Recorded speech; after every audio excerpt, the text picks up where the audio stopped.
Peygamber sallallahu aleyhi ve sellem'ni hadisi eskerele Bukhari'de 799. hadis.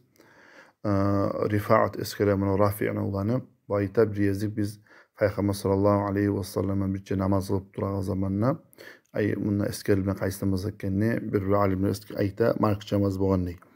فلما رفع رأسه من الركعة Peygamber sallallahu aleyhi ve sellem özünü namaz kılan zamanına rükûdan başını götürgen zamanına Sami'allahu limen hamidah deb aytgan zamanına artına bir adam aytgan jamaan içinde adam Rabbana ve lekal hamdu hamdan kesiren tayyiban mübareken fih deb artına qo'shib bergan. Hal biz ko'p Allah Rabbana ve lekal hamd deb to'xtaymiz. Bu kishi artına qo'shgan hamdan kesiren tayyiban mübareken fih deb aytib.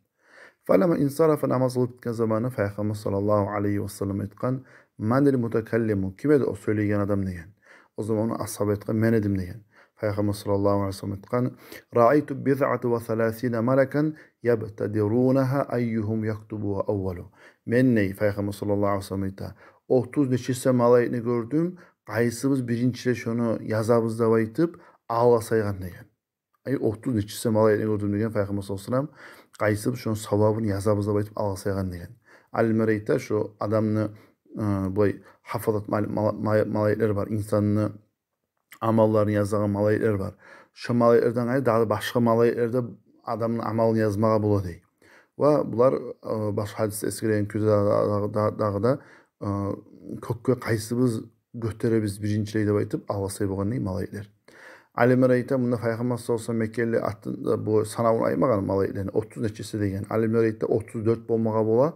Nege turese bu harplarını sanagan zamanını harpları bu sözün harpları 34'e geledi. Şu 34 harp 34 malayik bolup kalmağa bola. Her harpini Allah'u bir malayik düşürmege bola da aytıp eskere alimler de var. Badruddin Ayni eskere bunu özünü bu hadisge şarh bergen, ma'na bergen zamanına. O sağa şulay savab bolgan zat Peygamber sallallahu aleyhi ve sellem şu zaman to'xtashtirgan. Şulay adam namaz etken zamanna Rabbana ve lekal hamd degan zamanna artına qo'shsangiz yaxshi bo'la. Hamdan kesiren tayyiban mübareken fih deb.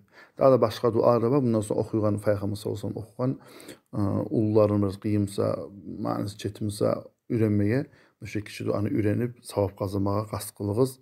Elhamdülillahi rabbil alamin.